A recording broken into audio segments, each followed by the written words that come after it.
Hello and welcome back to the Amber Wave Show Season 2 episode 15. Apologies for not having a episode last week. Me, James and Alex were all on holiday in sunny Spain, and time just got away from us, and basically with the internet and all of this stuff we just couldn't do the video.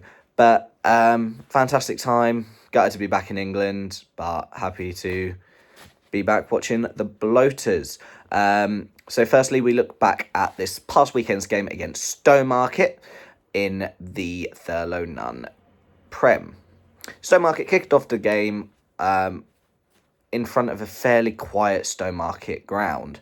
In the opening moments, we did nearly go 1-0 up from a great cross. Could not find Jesse Fenn in the middle, and it went wide. Not long after, Duffy made a good run, a 1-2 with Jakins, which found Barber, which also went marginally wide. It was all Great Yarmouth in the opening exchanges.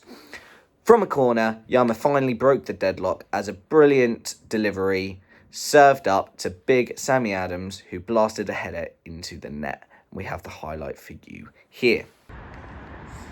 Now with the corner in, tries to find Sam Adams.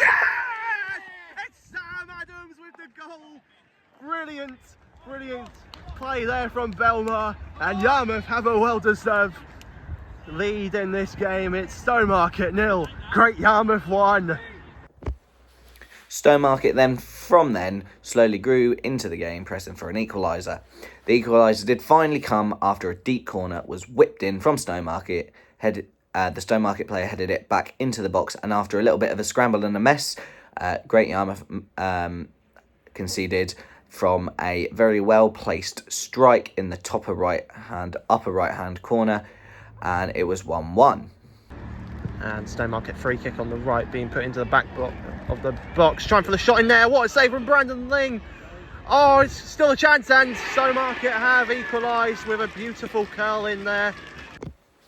Moments later, bad turned to worse for the Bloaters, as after a darting run on Stowemarket's right-hand side and a good pass into the middle, the Stowemarket player unleashed an unstoppable effort and he smashed it into the top left-hand corner. A fantastic goal, which the highlight is here.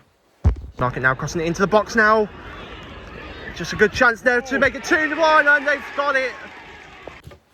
Half-time, it was Stowemarket 2, Great Yarmouth 1. So we had to come from behind in the second half. Second half was quite even, with lots of chances for both sides, but no one could capitalise until Yarmouth were awarded a penalty. Cousins stepped up and scored to make it 2-2. It's a penalty for Yarmouth. Brilliant play there from Belmar, and Yarmouth could make it 2-1. And Cousins to regain the equaliser from the spot. Goes in there! Come on! Brilliant there. Both teams had chances to win it, but to no avail, neither team could get the ball into the net, and the points were shared. 2-2 the final score. Point is better than nothing. It's always points on the board if we want to survive in the league, if we want to clinch to the playoffs, or even if we manage to go up again. That 1 point can make all of the difference. Now, onto our second featured game this week, as we played in front of a massive 377 attendance in midweek on Wednesday, as the Bloaters took on Mulbarton at the Wellesley. There were 3 changes for tonight that played against Stowemarket, with Ollie Bates missing the game due to a hamstring injury, and Louis Duffield and Jacobs are unavailable for the match, which means a little bit of a change around. Additionally, our new signing Wilson has been out with an Achilles injury, but is now fit and found himself on the bench. In the opening stages, Mulbarton were the stronger of the two sides and nearly went 1-0 up after a good shot and kerfuffle in the box. The ball went over the line, but the referee deemed there was a foul on the Yarmouth player to save our blushes, and it remained 0-0. Chances were few and far between for Yarmouth, and finally Mulbarton did find the opening goal after a run down the left-hand side, filtered their way into the middle. A great little bit of link-up play managed to find the Mulbarton striker, who nestled it past Brandon Ling in the Yarmouth goal to make it 1-0. It's really going full bid well at the moment, and it's a very good ball there from Mulbarton, and Mulbarton score with a brilliant cut. Half-time, we went 1-0 down. Not the best half for Yarmouth, in all fairness, but the second half, we could turn it around. Yarmouth did start the second half much better, with more chances coming and more clear-cut attempts. Unfortunately, the goal was not coming for Yarmouth. We were maybe a little bit unlucky not to grab a goal, but it was not coming. It went bad for worse for Yarmouth as a penalty was given by the referee. What for?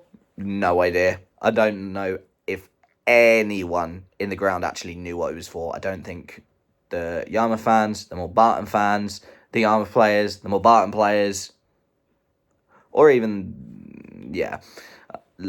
them. No one knew why it was a penalty, but apparently it was a penalty. And they scored it. And to make it 2-0, and they have. And they definitely deserve that goal. And it got even worse, or nearly got even worse, as a brilliant goal of the season effort from Mulbarton smashed against the crossbar and went out. But moments later, it did get even worse after a good cross from the left-hand side found the Mulbarton player unmarked to place it nicely into the net to make it 3-0. And a ball in there for Mulbarton in the box. Can't see what's going on. And there we go. It's gone in. And that wraps it up for Mulbarton. And it is his brace, the number 10. And that's how the game finished. Mulbarton 3, Great Yarmouth 0 in front of 377 fans. It wasn't the best day for football. Mulbarton were the better team and they did deserve it. It also marks our biggest defeat since Wivenhoe last season, where I believe it was 4-0, and the biggest home defeat since 2022, so 2 years. Mulbarton thoroughly deserved it and they were the better team on the day. Now, heading into this weekend, when this video comes out, it will be tomorrow, where we play Histon in the FA Trophy first round proper. Last season, we lost to a very unsportsmanlike side 4-3, and we want to rectify that this season. But we know how Histon play, we know their game plan, we know how they go into the games, so we need to keep our heads, we need to let the football do the talking, and hopefully have strong officials to make sure that they play the game like it should be. Yarmouth currently sit 9th in the league now, with 6 wins, 2 draws and 3 losses, with 1 win in the last 3. Histon also sit 9th, but have played a fair few more games. I think it's 4 more games. No, 3 more games. And they have won 4, drawn 4 and lost 5. It should be a good game. And if we play like we did against Fakenham, we shouldn't have any issues. And I believe we could win this 3-1 and go into the next round of the FA Trophy. Maybe even get to Wembley.